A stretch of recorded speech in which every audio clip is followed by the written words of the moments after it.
Bismillahirrahmanirrahim. Assalamu alaikum. Myself Umair Aslam, lecturer of biology in Superior Group of Colleges Tandlianwala. बेटे आज हमारा topic आपको मैंने यूरेनरी सिस्टम भी बता दिया क्या होता है। फिर बेटे हमने मॉर्फोलॉजी ऑफ एनाटमी और फिर बेटे हमने मॉर्फोलॉजी ऑफ किडनी और अनाटमी ऑफ किडनी के बारे में स्टडी किया। फिर बेटे उस किडनी के अंदर मौजूद मेडुला पोर्शन के अंदर पैरामिड्स की स्टडी की। फिर पैरामिड्स के अंदर मौजूद नेटवर्क ऑफ ट्यूब्यूल्स जिनको मैंने बताया ये मिलियन की तादाद में बेटे मौजूद होते हैं, जिनको मैंने नेफ्रॉन का नाम दिया था। फिर नेफ्रॉन को मैंने पार्टीशन किया उनकी पोजीशन के हिसाब से, और जिसको मैंने नाम दिया था कॉर्टिकल नेफ्रॉन और जक्स्टा मेडुलरी नेफ्रॉन का। फिर उसके बाद बेटे मैंने दूसरी पार्टीशन की उनकी शेप्स की बिना के ऊपर, जिसको मैंने नाम दिया था रीनल कॉर्पसल्स और रीनल ट्यूब्यूल्स। तो बेटे आगे अब हमारा टॉपिक है, हमने उस एक नेफ्रॉन को बेटे एक नेफ्रॉन की स्ट्रक्चरली, अनाटमी, मॉर्फोलॉजी और फिजियोलॉजी देखनी है। वो किस तरीके से, अनाटमी मीन उसका इंटरनल स्ट्रक्चर, मॉर्फोलॉजी मीन उसका एक्सटर्नल स्ट्रक्चर, बेटे फिजियोलॉजी मीन उसका फंक्शन। मतलब आपका बेटे नेफ्रॉन किस तरीके से आपके ब्लड वेसल्स में से नाइट्रोजिनस वेस्ट प्रोडक्ट को रिमूव करती है। ये है हमारा बेटे आज का टॉपिक कि physiology, anatomy and morphology of nephronic system.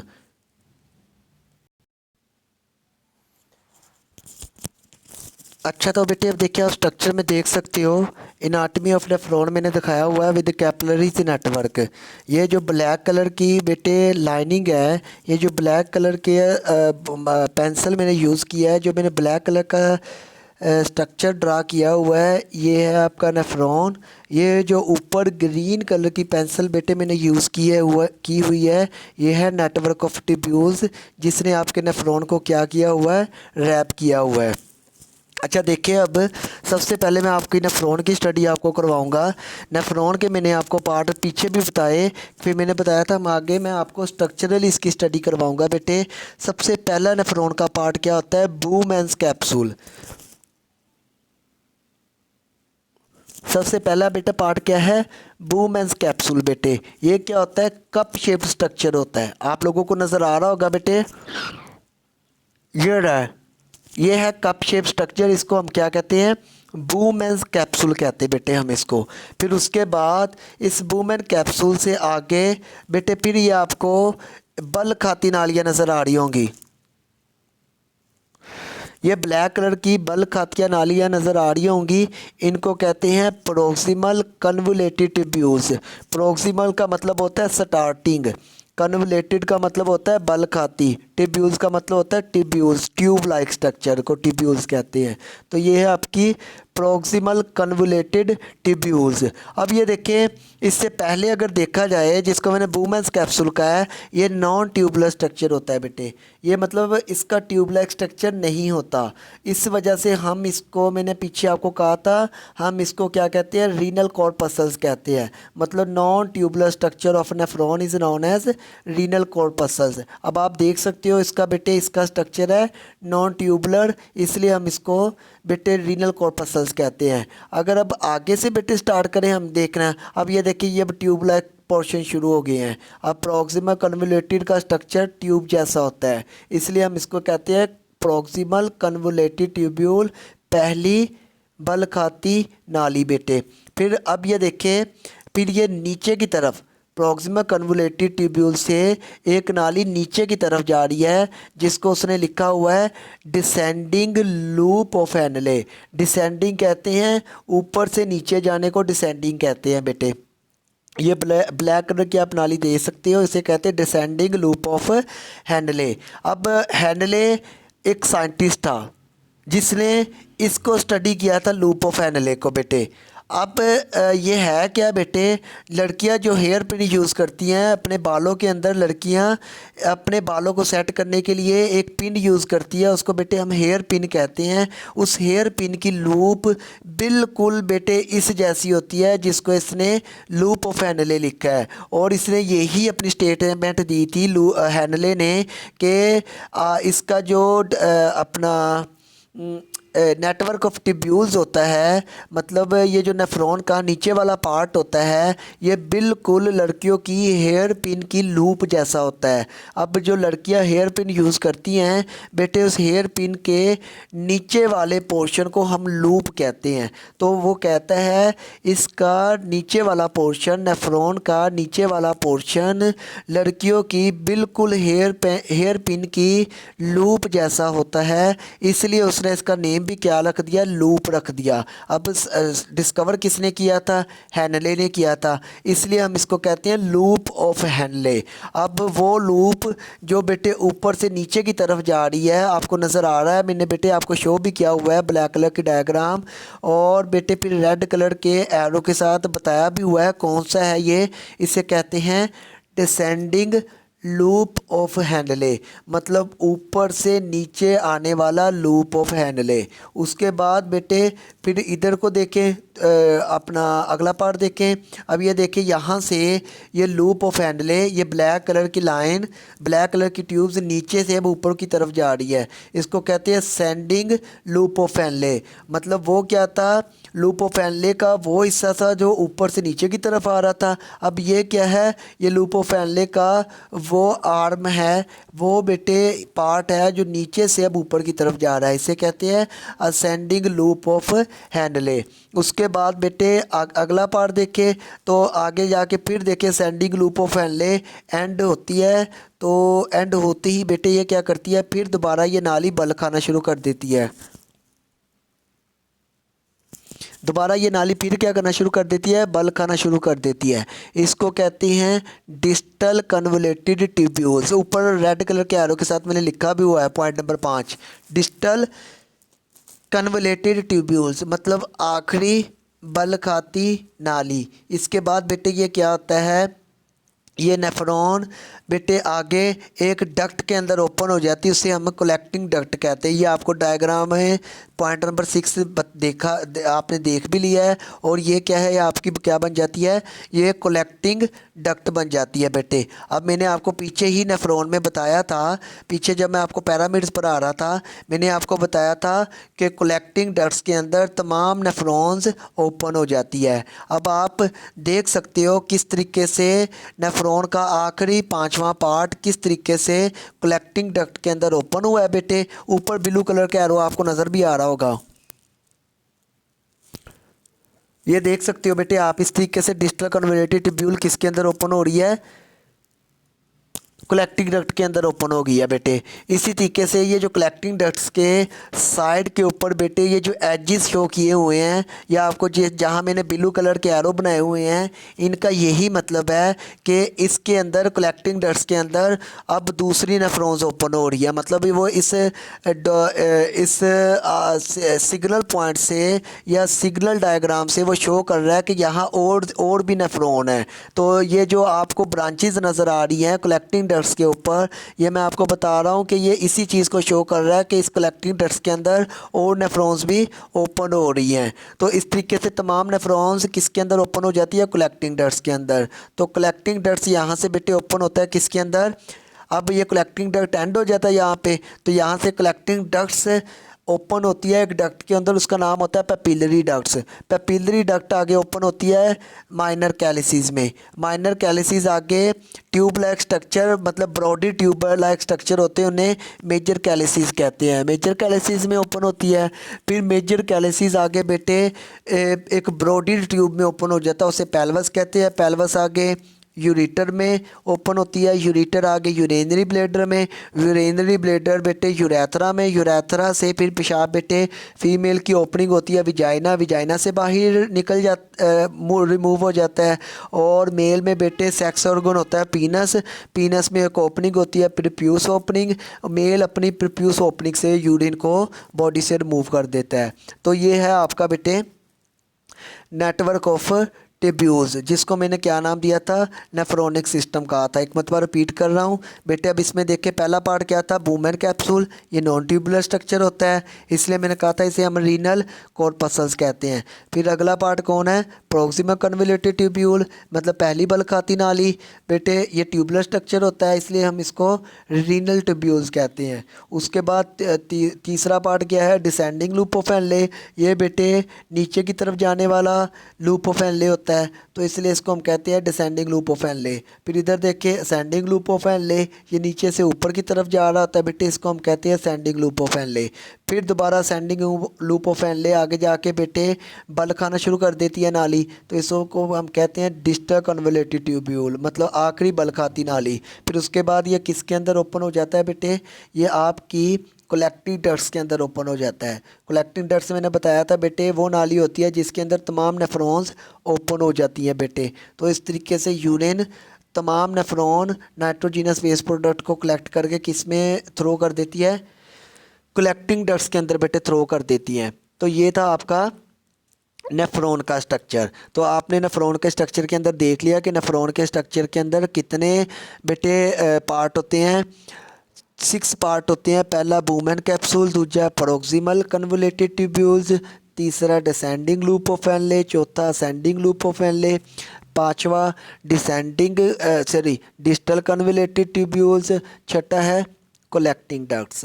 अब ये हो गया आपका बेटे नेफ्रॉन का स्ट्रक्चर। अब हमने देखना है कि ब्लड कैपिलरीज किस तरीके से इस नेफ्रॉन के अंदर मौजूद होती हैं। अब ये जो ग्रीन कलर की और रेड कलर की आपकी ये जो डायग्राम है, ये आपकी बेटे अब नेफ्रॉन की आपकी ब्लड कैपिलरीज की डायग्राम है।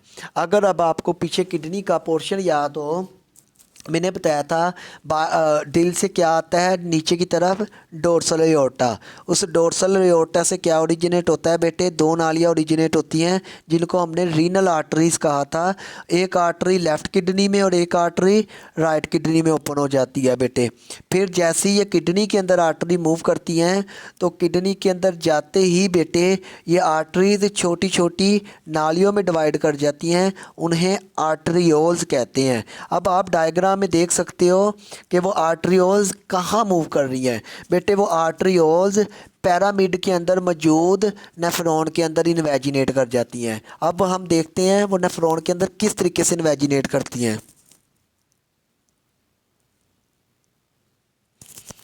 अब देखिए रोमन लैंग्वेज में मैंने पॉइंट नंबर 1 एफरेंट आर्टरियोल लिखा है। एफरेंट का मतलब होता है लेके आने वाली, खून लेके आने वाली नालियाँ, मतलब ये आर्टरी आगे आके डिवाइड होगी, मैंने बताया छोटी छोटी नालियों में, जिन्हें हमने आर्टरियोल्स कहा था। तो बेटे अब ये वो आर्टरियोल्स हैं जो आपके दिल से खून आया था एओर्टा में, एओर्टा से खून आया था रीनल आर्टरीज़ में, रीनल आर्टरी से खून आता है एफरेंट आर्टरियोल्स में। एफरेंट आर्टरियोल्स क्या करती हैं, ये ब्लू कलर के एरो भी आपको नज़र आ रहे हैं, ये खून लेके आती हैं नेफ्रॉन की तरफ, इसलिए हम इसको कहते हैं एफरेंट आर्टरियोल्स। एफरेंट का मतलब भी होता है लेके आना। अच्छा, आगे ये आर्टरियोल्स भी क्या करती है बेटे, ये further small 1 layer thick blood vessels के अंदर बेटे क्या कर जाती है, ये डिवाइड कर जाती है, जिसको हम कैपिलरीज कहते हैं। ये कैपिलरीज क्या करती हैं बेटे, बूमेन कैप्सूल के अंदर, आपको डायग्राम में नज़र भी आ रहा होगा बेटे, ये कैपिलरीज बूमेन कैप्सूल के अंदर बेटे रैप कर जाती है, मतलब एक गुच्छे की फॉर्म में रैप करके बेटे बूमेन कैप्सूल के अंदर इन्वेजिनेट कर जाती हैं बेटे। इस फिर बेटे नेटवर्क ऑफ कैपिलरीज को जो बूमेन कैप्सूल के अंदर मौजूद होता है बेटे, ये क्या होता है, ये ग्लोमेरुलस होता है। दोबारा सुने, एफरेंट आर्टरियोल आगे 1 सेल लेयर थिक, मतलब सिर्फ एक सेल की लेयर के ऊपर कंसिस्ट ब्लड वेसल्स में डिवाइड कर जाती हैं, स्मॉलर ब्लड वेसल्स के अंदर डिवाइड कर जाती हैं, जिनको बेटे हम कैपिलरीज कहते हैं बेटे। फिर वो कैपिलरीज क्या करती हैं बेटे, बूमेन कैप्सूल के अंदर बेटे क्या करती हैं, वो एक नेटवर्क की फॉर्म में, मतलब एक गुच्छे की फॉर्म में बूमेन कैप्सूल के अंदर इन्वेजिनेट कर जाती हैं। डायग्राम में आपको दिखाया भी हुआ है मैंने किस तरीके से वो बूमेन कैप्सूल के अंदर मौजूद हैं। तो इस नेटवर्क ऑफ कैपिलरीज को बूमेन कैप्सूल के अंदर हम क्या कहते हैं, ग्लोमेरुलस कहते हैं।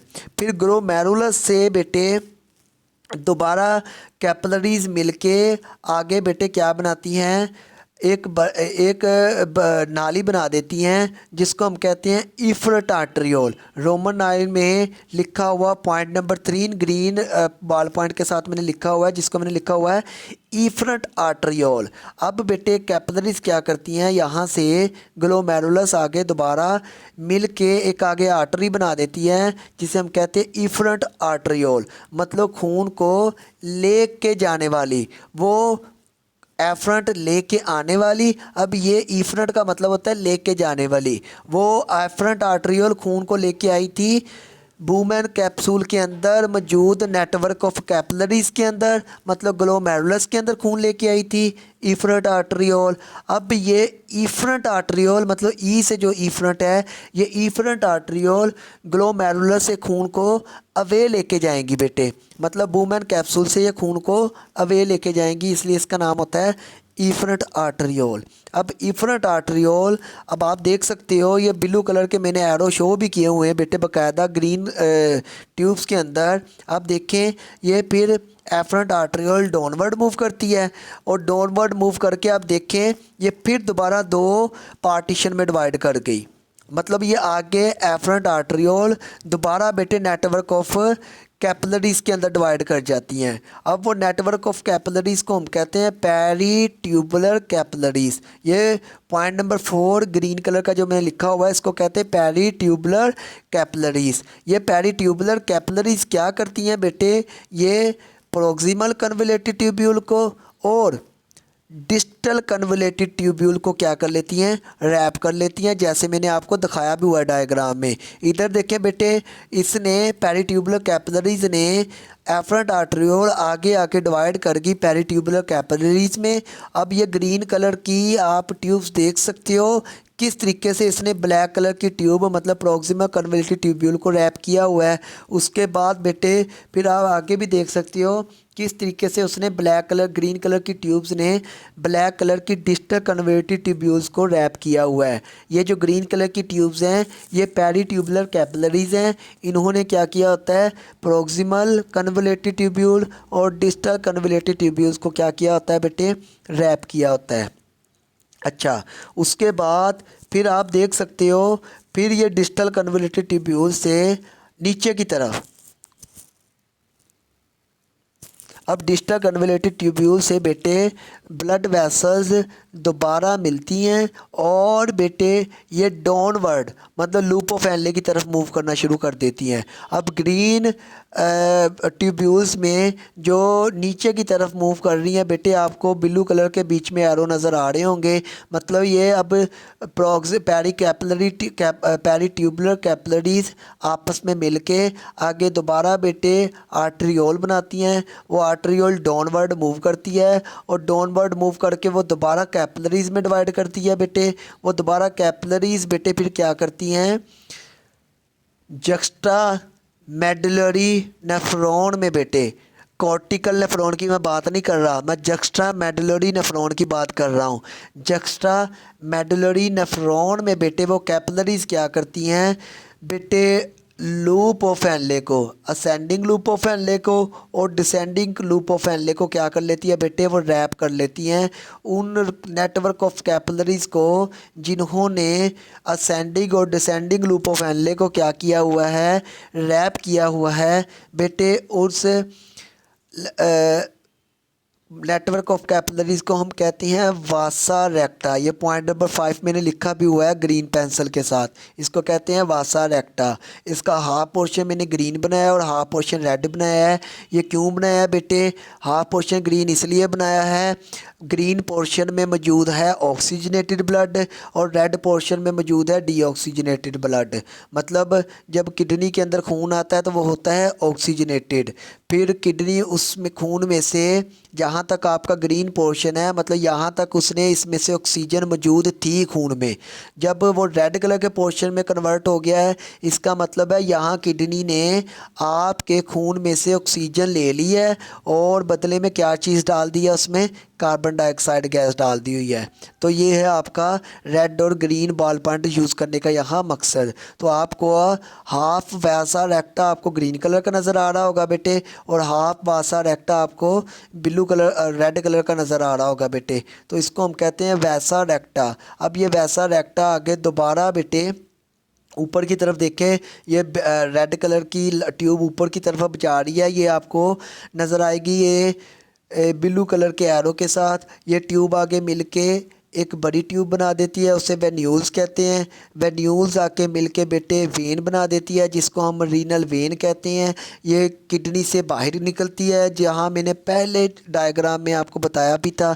रीनल किडनी में किडनी में से बेटे डीऑक्सीजनेटेड ब्लड लेके आती है रीनल वेन। वो रीनल वेन फिर कहाँ ओपन हो जाती है? आपके बेटे इन्फीरियर वेना केवा में ओपन हो जाती है। फिर वो इन्फीरियर वेना केवा उस ब्लड को कहाँ ले जाती है? आपके हार्ट की तरफ ले जाती हैं। तो ये है आपका network of blood vessels which wrapped network of tubules. मतलब नेफ्रॉन को जिस नेटवर्क ऑफ ब्लड वेसल्स ने रैप किया हुआ है, ये उनके नेमिंग्स और स्ट्रक्चर मैंने आपको शो किया हुआ है। रिपीट करने लगा हूँ बेटे। पहली कौन है? Efferent arteriole. ये खून लेके आती किस तरफ? वुमेन कैप्सूल की तरफ बेटे। यहाँ नेटवर्क ऑफ कैपिलरीज होती है बेटे, इसको ग्लोमेरुलस कहते हैं। वो ग्लोमेरुलस में खून आता है, ये वुमेन कैप्सूल के अंदर होता है ग्लोमेरुलस बेटे। फिर ग्लोमेरुलस के बाद एफरेंट आर्टरियोल में ब्लड चला जाता है। वहाँ से दोबारा फिर बेटे आर्टरियोल डिवाइड करके कैपिलरीज में डिवाइड हो जाती हैं, उन्हें पेरीट्यूबुलर कैपिलरीज कहते हैं बेटे। फिर वो peritubular capillaries proximal convoluted tubule और डिस्टल कन्वोल्यूटेड ट्यूब्यूल को रैप करती हैं। ठीक है, उसके बाद ये दोबारा कैपिलरीज बेटे डाउनवर्ड मूव करती हैं। आपको ब्लू एरो से शो भी किया हुआ है मैंने। ये डाउनवर्ड मूव करती हैं और किसको रैप करती हैं? मैं बार बार बता रहा हूँ बेटे, कोर्टिकल नेफ्रॉन की मैं बात नहीं कर रहा, जक्स्टा मेडुलरी नेफ्रॉन की बात कर रहा हूँ। कोर्टिकल में मैंने बताया था कि कोर्टिकल में लूप ऑफ फैनले बहुत छोटा होता है, वो मेड्यूला में इन्वेजिनेट नहीं कर पाता। जक्स्टा मेडुलरी नेफ्रॉन का लूप ऑफ फैनले लेंथी होता है, जिसकी वजह से वो डीप ऑफ दी मेड्यूला में इन्वेजिनेट किया होता है। तो बेटे ये इसी के मतलब जक्स्टा मेडुलरी नेफ्रॉन के गिर्द ही नेटवर्क ऑफ कैपिलरीज मौजूद होती हैं बेटे। कॉर्टिकल नेफ्रॉन के गिर्द नेटवर्क ऑफ कैपिलरीज या तो बहुत स्मॉल क्वांटिटी में मौजूद होती हैं या तो बिल्कुल ही मौजूद नहीं होती। तो इसलिए हम यहाँ जक्स्टा मेडुलरी नेफ्रॉन की बात करेंगे। तो यहाँ अब क्या हुआ? जक्स्टा मेडुलरी नेफ्रॉन के लूप ऑफ फैनले के गिर्द बेटे क्या होता है? ब्लड कैपिलरीज रैप कर जाती हैं, जिसको मैंने वैसा रेक्टा कहा। मैंने बताया इसका हाफ पोर्शन ग्रीन है क्योंकि यहाँ तक इसमें ऑक्सीजनेटेड ब्लड था। अब जब ये रेड हो गया, इसका मतलब इसमें डीऑक्सीजनेटेड ब्लड आ गया है।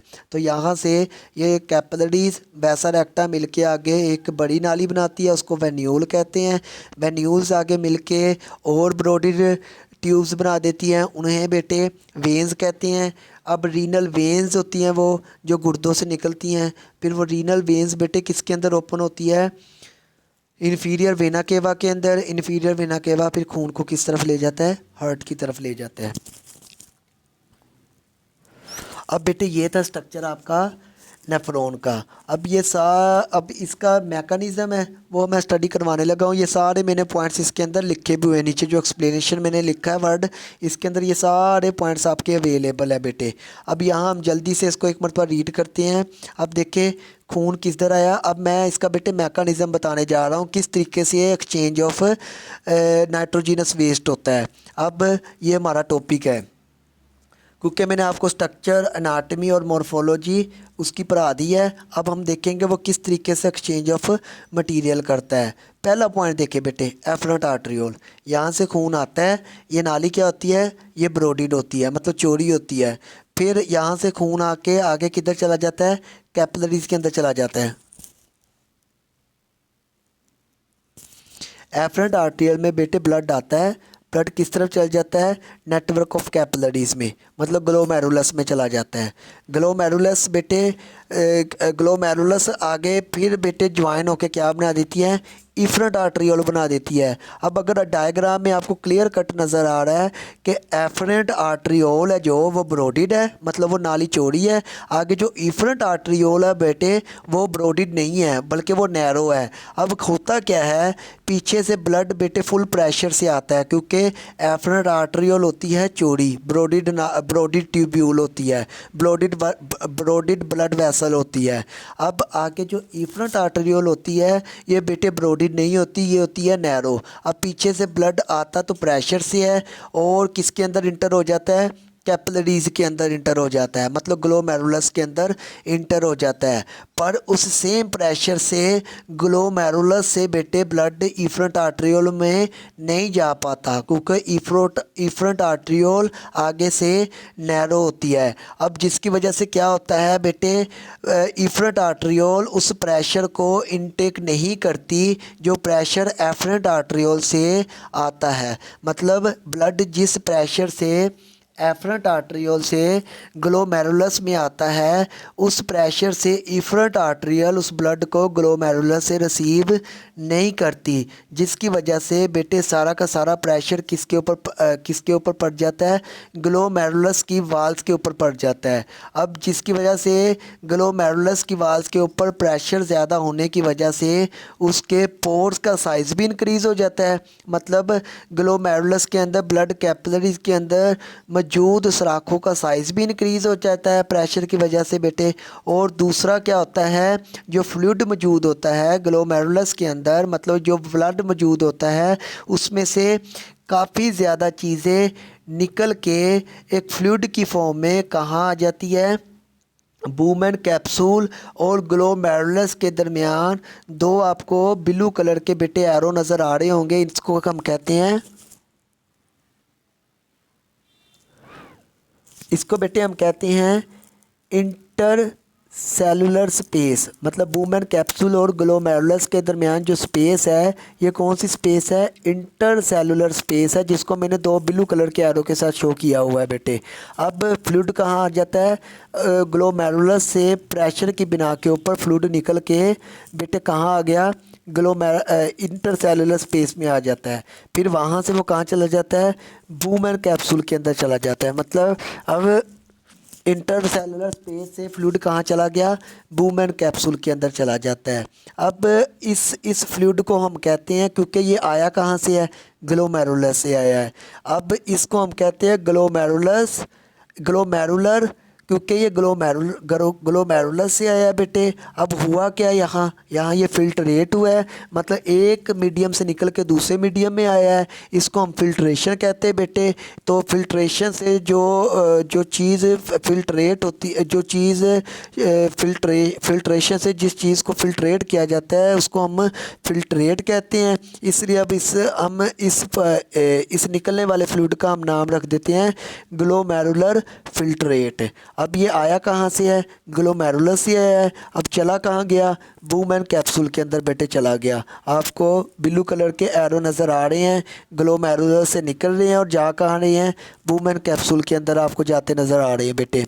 तो इसका मतलब अब एफरेंट आर्टरियोल, एक मिनट पर रिपीट कर रहा हूँ, एफरेंट आर्टरियोल में ब्लड बेटे प्रेशर से आता है, क्योंकि नाली ब्रोडेड होती है। आगे ग्लोमेरुलस में वो नाली डिवाइड कर जाती है, ठीक है, नेटवर्क ऑफ कैपिलरीज में डिवाइड कर जाती है।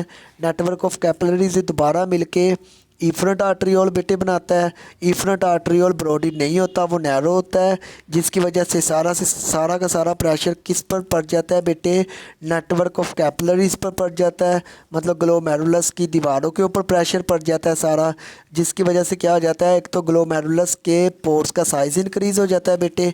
दूसरा काम क्या होता है बेटे, जो फ्लूइड होता है मौजूद ग्लोमेरुलस के अंदर, जो मतलब जो ब्लड मौजूद होता है ग्लोमेरुलस के अंदर, उसमें से बेटे काफ़ी चीज़ें रिमूव होके कहाँ चली जाती है, इंटरसेलुलर स्पेस में चली जाती है, जिससे जो आपको दो ब्लू एरो से मैंने शो किए हुए हैं, the space which is present between glomerulus and Bowman capsule is shown by two blue arrow, that space is known as intercellular space. अब बेटे वो फ्लूइड कहाँ आ गया निकल के, ब्लड में से निकल के, मतलब ग्लोमेरुलस से निकल के कहाँ आ जाता है, इंटरसेलुलर स्पेस में आ जाता है। उस फ्लूइड को बेटे हम कहते हैं ग्लोमेरुलर फिल्ट्रेट।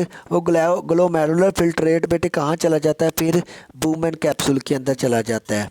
अब इस प्रोसेस को हम कहते हैं प्रेशर फिल्ट्रेशन। ये आपका पॉइंट नंबर 1 हो गया बेटे, प्रेशर फिल्ट्रेशन। अब आपको पता चल गया है हुआ क्या है, फ्लूइड फिल्ट्रेट हुआ है बेटे, यहाँ किसकी वजह से हुआ है, प्रेशर की वजह से हुआ है बेटे। इस वजह से हम इस पॉइंट का नाम रखते हैं प्रेशर फिल्ट्रेशन। ये मैंने आगे आपके नोट्सों में बड़ी डिटेल के साथ लिखा भी हुआ है, वहाँ से आप इसे रीड कर लीजिएगा बेटे। अगर कोई पॉइंट यहाँ ना समझ आए तो आप अपने अपने ग्रुप्स में बेटे पूछ सकते हैं मुझसे बेटे।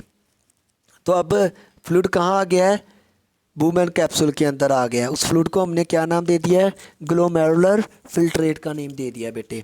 अब वो ग्लोमेरुलर फिल्ट्रेट क्या करता है बेटे, यहाँ से मूव करता है किसकी तरफ, प्रोक्सिमल कन्वोल्यूटिव ट्यूब्यूल्स की तरफ। अब इस फ्लूइड में बेटे 99% आपकी नेसेसरी प्रोडक्ट्स होती है, मतलब इस फ्लूइड में मौजूद ग्लूकोज होते हैं, कार्बोनेट्स आयंस होते हैं, बाइकार्बोनेट्स आयंस होते हैं, इमाइनो एसिड्स होते हैं, ठीक है जी, और कुछ कंसंट्रेशन रिक्वायर्ड कंसंट्रेशन यूरिया की भी होती है। मतलब इस फ्लूइड में हमारी काफ़ी ज़्यादा प्रेशर की वजह से बेटे काफ़ी ज़्यादा रिक्वायर्ड चीज़ें भी बेटे इस फिल्ट्रेट का हिस्सा बन जाती है। अब उन रिक्वायर्ड चीज़ों को हमारा गुर्दा क्या करता है, दोबारा रीअब्जॉर्प्शन का अमल करता है। इस अमल को फिर हम कहते हैं रीअब्जॉर्प्शन। अब रीअब्जॉर्प्शन क्या होता है, री का मतलब अगेन, अब्जॉर्प्शन का मतलब जज़ब करना, मतलब recollect usable product from the glomerular filtrate is known as reabsorption. मतलब यूजेबल प्रोडक्ट को बेटे रिकलेक्ट करना कहाँ से, ग्लोमेरुलर फिल्ट्रेट से, इसको कहते हैं हम रीअब्जॉर्प्शन। अच्छा, अब ये रीअब्जॉर्प्शन पहले पॉइंट के ऊपर हुई कहाँ, प्रोक्सिमल कन्वोल्यूटिव ट्यूब्यूल्स में। इसको रैप किसने किया हुआ है, पेरिट्यूबुलर कैपिलरीज ने। अब जैसे ही ग्लोमेरुलर फिल्ट्रेट आपका प्रोक्सिमल कन्वोल्यूटिव ट्यूब्यूल के अंदर आता है तो इसको ऊपर से रैप किसने किया होता है बेटे, पेरिट्यूबुलर कैपिलरीज ने रैप किया होता है। अब यहाँ से क्या होता है बेटे, आप क्या कैपिलरीज मतलब ब्लड वेसल्स आपकी प्रोक्सिमल कन्वोल्यूटिव ट्यूब्यूल में मौजूद ग्लोमेरुलर फिल्ट्रेट में से मैक्सिमम नेसेसरी सब्सटेंसेस को रिकलेक्ट कर लेती है, मतलब दोबारा अपने अंदर जज़ब कर लेती है। अब कौन कौन सी चीज़ें बेटे प्रोक्सिमल कन्वोल्यूटिव ट्यूब्यूल से मूव करके पेरिट्यूबुलर कैपिलरीज में जाएगी, जिसको हमने रीअब्जॉर्प्शन का नेम दिया है। उन चीज़ों के नेम है बेटे उन चीज़ों के नेम है पोटाशियम, मतलब के आयंस, मतलब मिनरल जाएंगे। मिनरल कौन कौन से जाएंगे, पोटाशियम, क्लोरीन, मैग्नीशियम और सोडियम। ये 4 से 5 मिनरल्स हैं जो दोबारा किधर चले जाएंगे, प्रोक्सिमल कन्वोल्यूटिव ट्यूब्यूल से निकल के पेरिट्यूबुलर कैपिलरीज में चले जाएंगे। कुछ कंसंट्रेशन यूरिया की भी रीअब्जॉर्ब करता है पेरिट्यूबुलर कैपिलरीज, उसके अलावा इमाइनो एसिड को रीअब्जॉर्ब करेगा। उसके अलावा जब जैसे ही साल्ट बेटे Na और Cl दोनों आपके मिनरल्स थे। जैसे ही पेरिट्यूबुलर कैपिलरीज में जाएंगे तो ये NaCl की फॉर्म में आ जाएंगे, मतलब साल्ट की फॉर्म में आ जाएंगे। अब जिसकी वजह से क्या होगा, पेरिट्यूबुलर कैपिलरीज में साल्ट की कंसंट्रेशन ज़्यादा हो जाएगी। अब और आपकी प्रॉक्सिमल कन्वोल्यूटेड ट्यूब्यूल्स में साल्ट की कंसंट्रेशन क्या हो जाएगी, कम हो जाएगी। अब क्या होगा बेटे, आप जानते हो जिस तरह साल्ट की कंसंट्रेशन ज़्यादा होती है वाटर उस तरफ मूव कर जाता है। तो इस यहाँ ऑटोमेटिकली वाटर बेटे प्रॉक्सिमल कन्वोल्यूटेड ट्यूब्यूल से पेरिट्यूबुलर कैपिलरीज में मूव कर जाएगा, क्योंकि पेरिट्यूबुलर कैपिलरीज में साल्ट की कंसंट्रेशन ज़्यादा थी। अब इस तरीके से अब आपको पता चल गया sodium ions, potassium ions, chloride ions, ठीक है जी, मैग्नीशियम आयंस, उसके अलावा बेटे यूरिया, अमाइनो एसिड, ठीक है जी, उसके बाद uric acid, some quantity of uric acid, और उसके बाद बेटे वाटर। ये वो चीज़ें हैं जो आपकी पेरिट्यूबुलर कैपिलरीज आपकी प्रॉक्सिमल कन्वोल्यूटेड ट्यूब्यूल से रीअब्जॉर्ब करती हैं। अब जैसे ही ये चीज़ें आपके पेरिट्यूबुलर कैपिलरीज में आती हैं तो बेटे आपकी ब्लड की पीएच क्या हो जाती है, चेंज हो जाती है। अब उस पीएच को ब्लड मेंटेन करने के लिए क्या करता है, ब्लड वेसल्स खुद भी बेटे सिक्रीशन करती है, मतलब फिर ब्लड वेसल्स भी कुछ कंपोनेंट को अपनी बॉडी से रिमूव करती है ताकि खून की पीएच मेंटेन हो सके। इस अमल को हम कहते हैं सिक्रीशन। तो थर्ड प्रोसेस आपका हो गया सिक्रीशन। सिक्रीशन क्या होता है कि खून की नालियाँ या आपकी एपिथेलियल लेयर किसकी, नेफ्रॉन की, या तो एपिथेलियल लेयर नेफ्रॉन की या ब्लड वेसल्स बेटे, जिनको मैंने पेरिट्यूबुलर कैपिलरीज लिखा हुआ है। ये क्या करती हैं बेटे, ये खुद भी कुछ केमिकल्स को दोबारा सक्रीट कर देती हैं, किस लिए, ताकि पीएच ब्लड की पीएच मेंटेन हो सके। और जैसे ही इन केमिकल्स को ये सक्रीट करती हैं वो केमिकल्स किस में चले जाते हैं, दोबारा प्रॉक्सिमल कन्वोल्यूटेड ट्यूब्यूल्स में चले जाते हैं बेटे। क्यों जाते हैं, ताकि वो जाके इसकी ग्लोमेरुलर फिल्ट्रेट की पीएच को भी प्रॉक्सिमल कन्वोल्यूटेड ट्यूब्यूल्स के अंदर मेंटेन कर सके, क्योंकि केमिकल्स की मूवमेंट की वजह से बेटे ब्लड की भी पीएच डिस्टर्ब हो जाती है और प्रॉक्सिमल कन्वोल्यूटेड ट्यूब्यूल के अंदर मौजूद ग्लोमेरुलर फिल्ट्रेट की भी पीएच डिस्टर्ब हो जाती है। तो उस पीएच को मेंटेन वो कैसे करते हैं, तो आपकी ब्लड वेसल्स या epithelial cells proximal convoluted tubules के ये क्या करते हैं, स्पेसिफिक केमिकल्स को सिक्रीट करते हैं, किसके अंदर, प्रॉक्सिमल कन्वोल्यूटेड ट्यूब्यूल के अंदर बेटे, जिससे क्या होता है, पीएच ब्लड और आपकी ग्लोमेरुलर फिल्ट्रेट की क्या हो जाती है, मेंटेन हो जाती है। इस प्रोसेस को हम कहते हैं सिक्रीशन। तो यहाँ पेरिट्यूबुलर कैपिलरीज या प्रॉक्सिमल कन्वोल्यूटेड ट्यूब्यूल्स की एपिथेलियल सेल्स वो किन चीज़ों को सिक्रीट करेंगे, मतलब कौन सी चीज़ें यहाँ सिक्रीट होती है बेटे, क्रिएटिनाइन,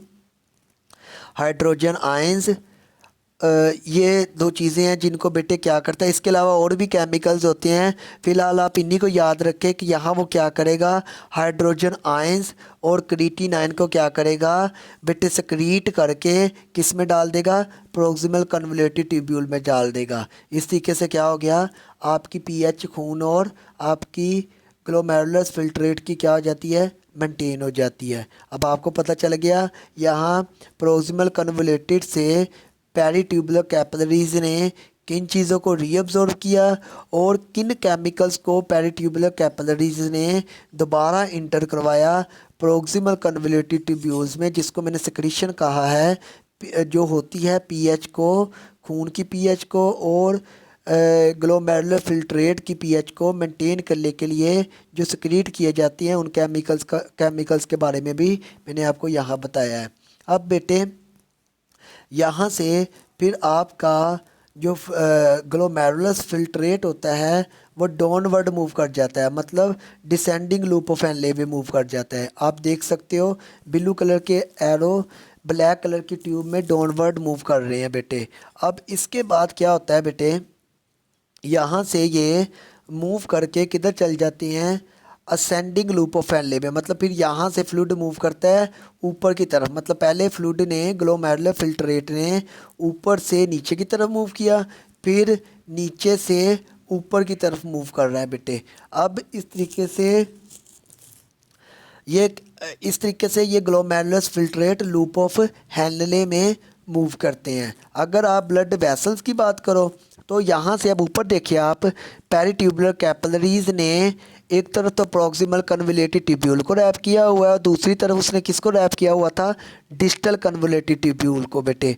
डिस्टल कन्वोल्यूटेड ट्यूब्यूल में बेटे क्या होता है, यहाँ भी अब्जॉर्प्शन, यहाँ भी बेटे क्या होती है, अब्जॉर्प्शन होती है। यहाँ हार्मोनल अब्जॉर्प्शन होती है, वो मैं लास्ट पे आपको बताऊंगा। तो इससे पहले आपको ये बेटे मैं बता दूं, प्रॉक्सिमल कन्वोल्यूटेड ट्यूब्यूल और डिस्टल कन्वोल्यूटेड ट्यूब्यूल को किसने रैप किया हुआ है, पेरिट्यूबुलर कैपिलरीज ने। पेरिट्यूबुलर कैपिलरीज ने प्रॉक्सिमल कन्वोल्यूटेड ट्यूब्यूल्स में से जिन चीज़ों को रीअब्जॉर्व किया है वो तो मैंने बेटे आपको बता दी हैं। अब डिजिटल में से वो हार्मोन की मदद से किन चीज़ों को ऑब्जॉर्व करता है उनके बारे में हमने बेटे अभी पढ़ना है।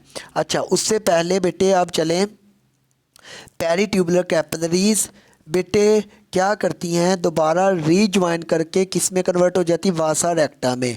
अब ये एंटी पैरेलल मूव करती है, मतलब ये इधर से आपका जो ब्लड है, इधर से जो आपका ग्लोमेरुलर फिल्ट्रेट था वो बेटे लेफ़्ट से राइट की तरफ मूव कर रहा है, जबकि आपका जो ब्लड होता है आप देख सकते हो वो राइट से लेफ़्ट की तरफ मूव कर रहा है। मतलब ये एंटी पैरेलल मूव करते हैं।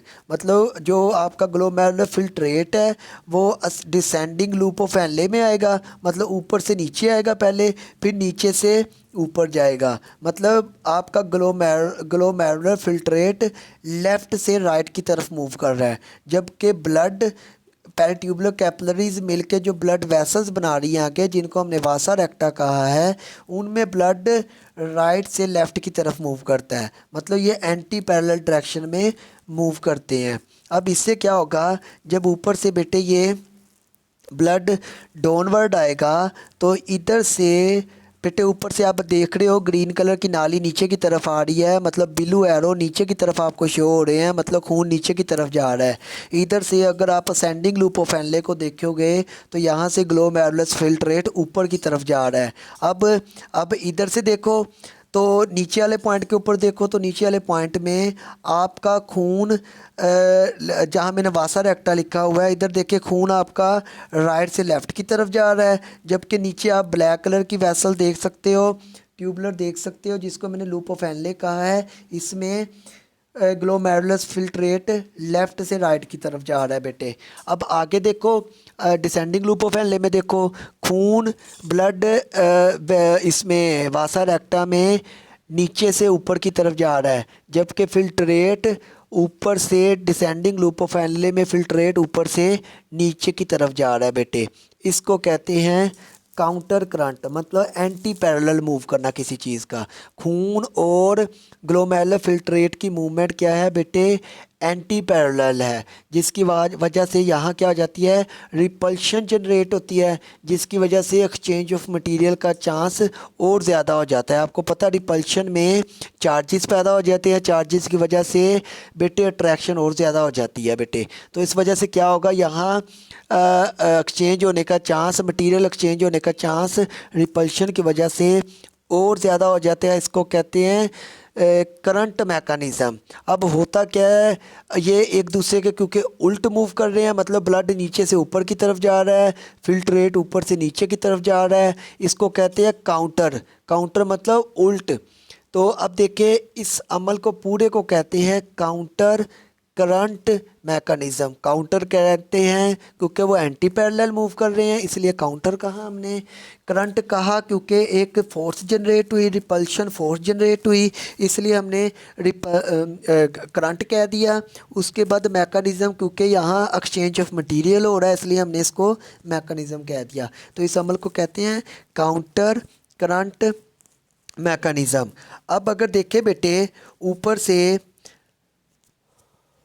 मेड्यूला के अंदर जो आपका आपका मैं ये बताऊं, चलो 1 मिनट वेट करें। हाँ जी, अब आपका बूमेन कैप्सूल और डिस्टल कन्वोल्यूटेड ट्यूब्यूल में ये जो पार्ट होते हैं ये आपके होते हैं कॉर्टेक्स के अंदर। ये जो ऊपर मैंने आपको बेटे बताया है बूमेन कैप्सूल, प्रोक्सिमल कन्वोल्यूटेड ट्यूब्यूल्स और डिस्टल कन्वोल्यूटेड ट्यूब्यूल्स, ये होते हैं आपके कॉर्टेक्स पोर्शन के अंदर, किडनी के कॉर्टेक्स पोर्शन के अंदर होते हैं। कलेक्टिंग डक्ट्स और डिसेंडिंग लूप ऑफ फैनले और असेंडिंग लूप ऑफ फैनले, ये कहाँ होते हैं? ये मेड्यूला के अंदर होते हैं बेटे। ये कहाँ होते हैं जी? ये मेड्यूला के अंदर होते हैं। कौन कौन से? Descending loop of Henle, ascending loop of Henle और कलेक्टिंग ट्यूब्यूल्स। ये कहाँ होती हैं बेटे? ये आपकी मेड्यूला पोर्शन के अंदर होती हैं। तो बेटे कॉर्टेक्स के अंदर जो फ्लूइड होता है जिसे हम इंटरस्टिशियल फ्लूइड कहते हैं। इंटरस्टिशियल फ्लूइड क्या होता है बेटे? वो फ्लूइड जो इंटरसेलुलर स्पेसिस के दरमियान में होता है उसको इंटरस्टिशियल फ्लूइड कहते हैं। मतलब सेल्स के दरमियान मौजूद फ्लूइड को क्या कहते हैं? सेल्स की स्पेस के दरमियान मौजूद फ्लूइड को क्या कहते हैं? इंटरस्टिशियल फ्लूइड कहते हैं। जो फ्लूइड यहाँ कॉर्टेक्स के अंदर मौजूद होता है वो कम कंसनट्रेटेड होता है, मतलब उसमें सॉल्यूट की कंसनट्रेशन कम होती है। पर जो फ्लूइड इंटरस्टिशियल फ्लूइड बेटे आपका मेड्यूला में मौजूद होता है वो हाईली कंसनट्रेटेड होती है। मतलब उस फ्लूइड में जो मेड्यूला के अंदर मौजूद है उस इंटरस्टिशियल फ्लूइड में सॉल्यूट की कंसनट्रेशन ज़्यादा होती है। अब जिसकी वजह से मेड्यूला में इंटरस्टिशियल फ्लूइड में सॉल्यूट की कंसनट्रेशन ज़्यादा होने की वजह से हम मेड्यूला के अंदर मौजूद इंटरस्टिशियल फ्लूइड को कहते हैं कंसनट्रेटेड इंटरस्टिशियल फ्लूइड, क्योंकि उसमें सॉल्यूट की कंसनट्रेशन क्या है? ज़्यादा है। अब आपको पता है लूप ऑफ फैनले कहाँ मौजूद है? मेड्यूला के अंदर मौजूद है।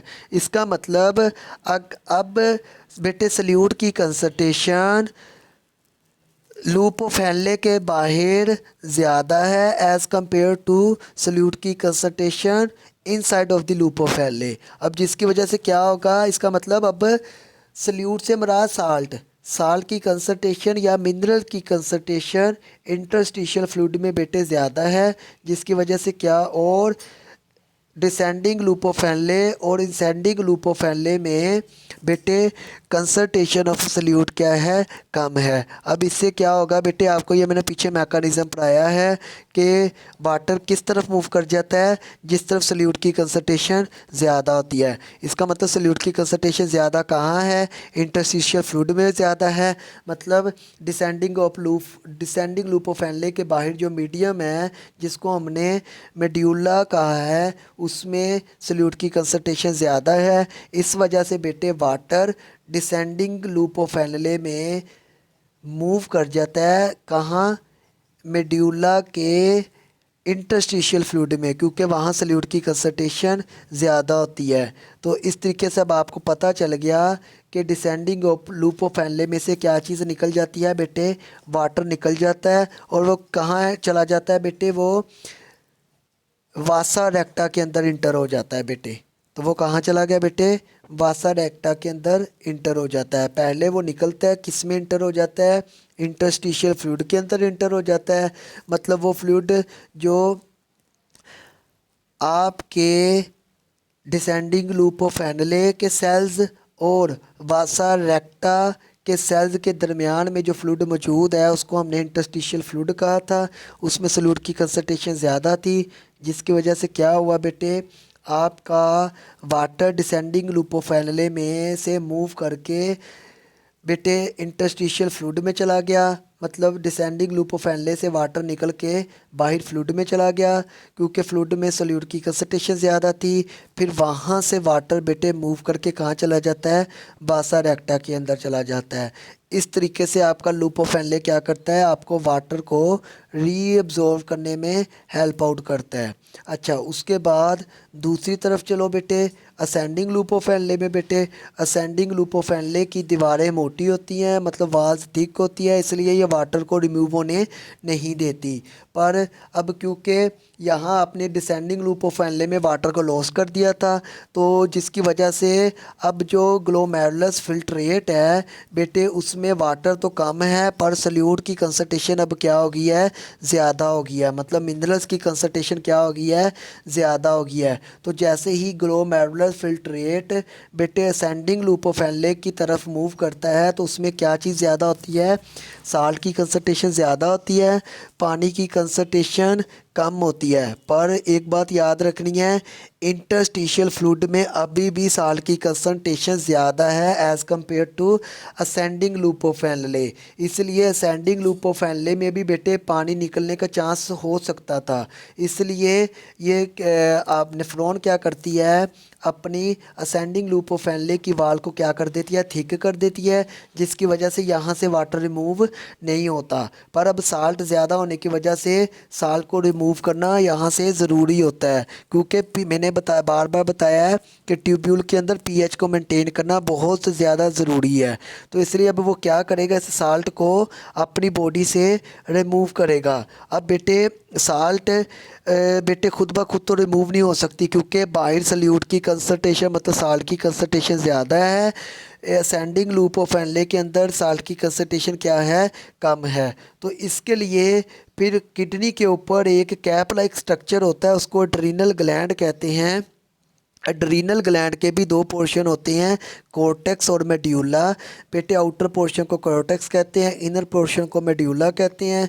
फिर वो कॉर्टेक्स से बेटे क्या करता है, एक हार्मोन रिमूव करता है कि एड्रीनल ग्लैंड अपनी कॉर्टेक्स से एक हार्मोन रिमूव करता है। बेटे उस हार्मोन का नाम होता है एल्डोस्टीरोन हार्मोन।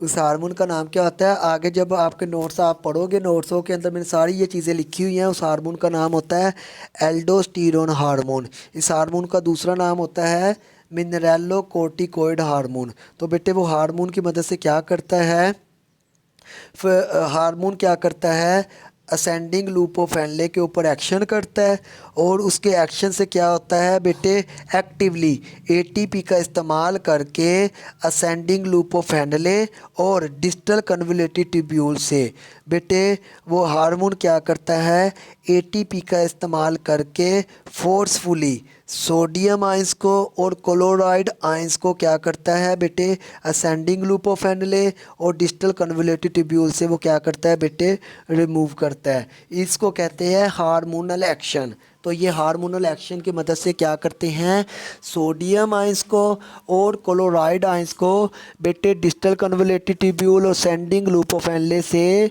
बेटे क्या किया जाता है, हार्मोन का इस्तेमाल करके रीअब्जॉर्ब किया जाता है। इस हार्मोन को क्या कहते हैं, एल्डोस्टीरोन।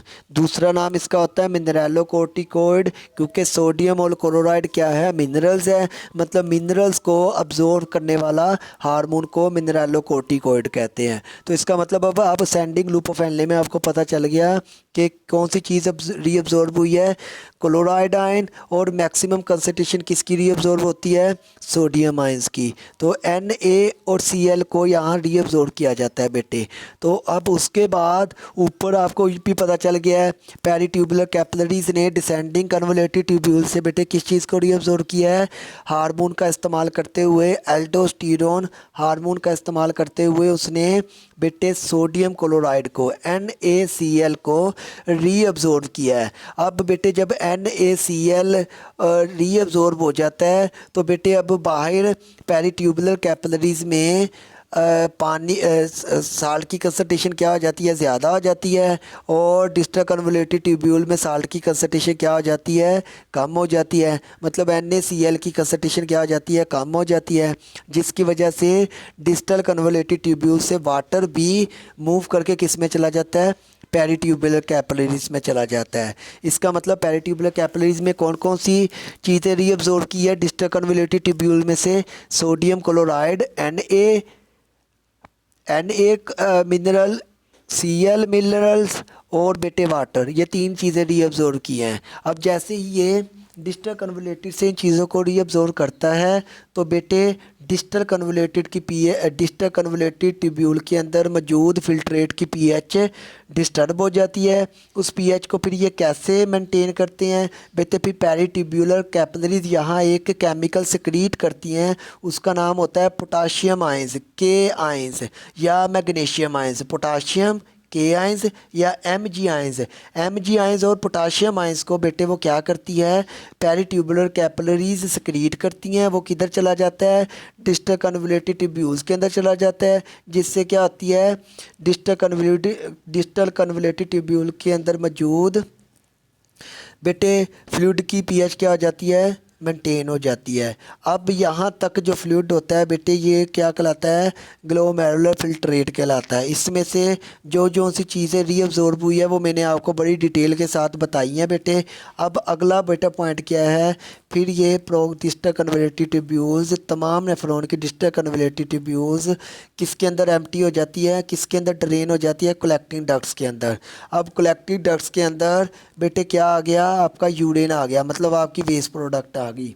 अब जैसे ही कलेक्टिंग डक्ट्स के अंदर वेस्ट प्रोडक्ट आती है तो बेटे यहाँ भी कुछ चीज़ें रीअब्जॉर्ब होती हैं, और उनको रीअब्जॉर्ब कौन करता है, यही वासा रेक्टा जिसने सेंडिंग लूप ऑफ एनले से मटेरियल को रीअब्जॉर्ब किया था, वही वासा रेक्टा कलेक्टिंग डक्ट से भी क्या करता है, कुछ चीज़ों को रीअब्जॉर्ब करता है। वो चीज़ें कौन कौन सी है जिनको ये रीअब्जॉर्ब करेगा बेटे, वो होता है urea, sodium ions, chloride ions, magnesium ions और बेटे मैक्सिमम कंसंट्रेशन ऑफ वाटर। मतलब कलेक्टिंग डक्ट्स होता ही बेटे पानी की अब्जॉर्प्शन के लिए है। इसके अलावा वो यूरिया को, सोडियम को, क्लोराइड को और मैग्नीशियम आयंस को भी रीअब्जॉर्ब कर लेता है। पर मैक्सिमम कलेक्टिंग डक्ट्स का काम क्या होता है, वाटर को रीअब्जॉर्ब करना।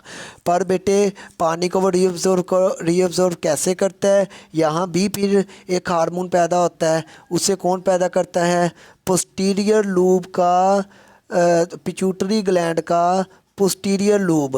मतलब लूब मैंने पहले भी बताया, किसी भी ऑर्गन का आउटगोट प्रोजेक्शन को हम लूब कहते हैं। तो यहाँ क्या होगा, हमारे ब्रेन के अंदर एक बेटे ग्लैंड मौजूद होता है, उसको हम बेटे पिट्यूटरी ग्लैंड कहते हैं। उसका जो पिछला हिस्सा होता है वहाँ से एक हार्मोन पैदा होता है, उसका नाम होता है ADH, एंटी डायूरेटिक हार्मोन। बेटे वो हार्मोन क्या करता है, इधर आएगा कलेक्टिंग डक्ट्स के पास और क्या करेगा, कलेक्टिंग डक्ट्स के पास आके ADH मतलब एंटी डायूरेटिक हार्मोन, बेटे वो क्या करेगा, यहाँ आके ATP का इस्तेमाल करके कलेक्टिंग डक्ट से पानी को क्या करेगा, रीअब्जॉर्ब करेगा और किसके अंदर डाल देगा, वासा रेक्टा के अंदर इंटर कर देता है। तो इस तरीके से बेटे कलेक्टिंग डक्ट से किस चीज़ को रीअब्जॉर्ब किया जाता है, वाटर को रीअब्जॉर्ब किया जाता है। कौन करवाता है बेटे, एंटी डायूरेटिक हार्मोन करवाता है। कैसे करता है, ATP का इस्तेमाल करके वो रीअब्जॉर्ब करता है। इसी एंटी डायूरेटिक हार्मोन का दूसरा नाम होता है वैसोप्रेसन। तो ये था बेटे आपका आज का टॉपिक, जिसका नाम था anatomy of nephron with capillaries network and also morphology of nephron and also morphology of capillaries and also physiology of capillaries and nephron. तो बेटे इसमें आपने देखा किस तरीके से नेफ्रॉन आपका क्या पैदा करता है, यूरिनेशन के अमल को डन करता है बेटे। तो अब ये जो कलेक्टिंग डक्ट्स के अंदर रीअब्जॉर्प्शन करने के बाद जो मटेरियल रह जाता है बेटे, वो मटेरियल क्या कहलाता है, यूरिन कहलाता है। उसमें अब तकरीबन 99% बेटे क्या होती है, वेस्ट प्रोडक्ट मौजूद होती है। और कौन सी वेस्ट प्रोडक्ट होती है, नाइट्रोजीनस वेस्ट प्रोडक्ट होती है। फिर बेटे वो कलेक्टिंग डक्ट्स कहाँ चली जाती है, पेपिलरी डक्ट्स। पेपिलरी डक्ट्स कहाँ को ओपन होती है, माइनर कैलिसिस। वो किस में ओपन होती है, मेजर कैलिसिस। वो किस में ओपन होती है बेटे, वो होती है आपके पेल्वस यूरेटर में, यूरेटर यूरेनरी ब्लेडर में। यूरेनरी ब्लेडर बेटे आपका ओपन हो जाता है यूरेथ्रा में। यूरेथ्रा से बेटे आप यूरिनेशन के अमल को डन करते हो आउटसाइड ऑफ द बॉडी। ये आपका लॉन्ग क्वेश्चन है, बहुत इंपॉर्टेंट लॉन्ग क्वेश्चन है। और बेटे ये हर दफ़ा बोर्ड के अंदर आता है, पर इसके कुछ पार्ट आते हैं तो वहाँ आपको समझना पड़ेगा उसने आपसे पूछा क्या है। अगर नेफ्रॉन का पूछा है तो आप ये वाली डायग्राम बनाएंगे। अगर वो आपको यूरिनरी सिस्टम का पूछ रहा है तो जो मैंने पीछे आपको समझाया आप उसको लिखेंगे फिर वहाँ। तो अब ये देखिए आगे ये नीचे एक्सप्लेनेशन, यहाँ से जितना मैंने ऊपर आपको बेटे बातें बताई हैं वो नीचे मैंने सारी एक्सप्लेनेशन जो मैंने नीचे लिखा हुआ है वो सारी मैंने इसके अंदर लिखी हुई हैं। ये देखें, ये पहला पॉइंट प्रेशर फिल्ट्रेशन जो मैंने आपको ग्लोमेरुलस पॉइंट के ऊपर बताया था। रीअब्जॉर्प्शन जो मैंने पेरिट्यूबुलर कैपिलरीज रीअब्जॉर्ब चीज़ें की थी। और बेटे ये है आपका तीसरा पॉइंट था सेक्रीशन। सेक्रीशन में जो बेटे ब्लड कैपिलरीज खुद चीज़ों को रिमूव करती हैं पीएच को मेंटेन करने के लिए। फिर उसके बाद बेटे काउंटर करंट मल्टीप्लायर, ये जो मैंने आपको लूप ऑफ हेनले के अंदर बताई थी बातें, ये सारा कुछ बेटे मैंने लिखा भी हुआ है। चौथी चीज़ है हार्मोनल कंट्रोल, ये जो मैंने आपको बेटे कलेक्टिंग डक्ट्स के ऊपर और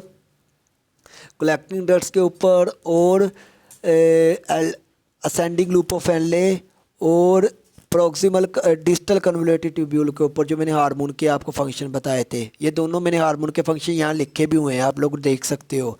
फिर बेटे लास्ट के ऊपर कोई थोड़ी सी इंफॉर्मेशन है, यूरिन की पीएच कितनी होती है 7.35 टू 7.45 होती है, ये नॉर्मल पीएच होती है यूरिन की।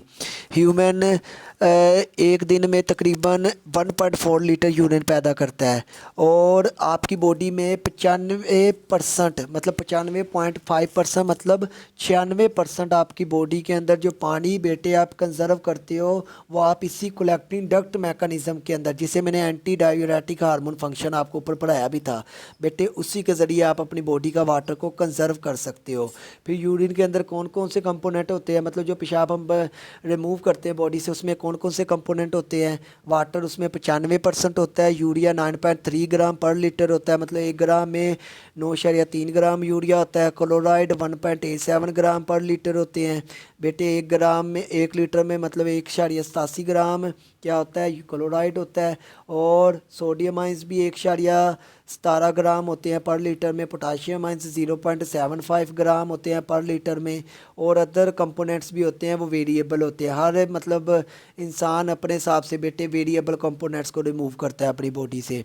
उसके बाद बेटे ये लास्ट मैकेनिज़्म है, ये जो शुरू पे सारा मैंने मैकेनिज़्म आपको बताया है वो ही इसी को एक्सप्लेन किया हुआ लास्ट के ऊपर बेटे। तो इसे एक मरतबा ध्यान से पढ़िएगा बेटे, जो चीज़ ना समझ आए आप लोग पूछ सकते हो।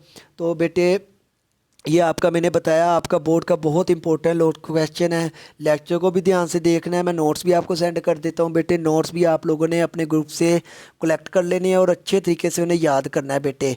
तो ये था आज का आपका लेक्चर, उम्मीद है इंशाल्लाह ताला आपको समझ आ गई होगी बेटे। खुदा हाफिज़।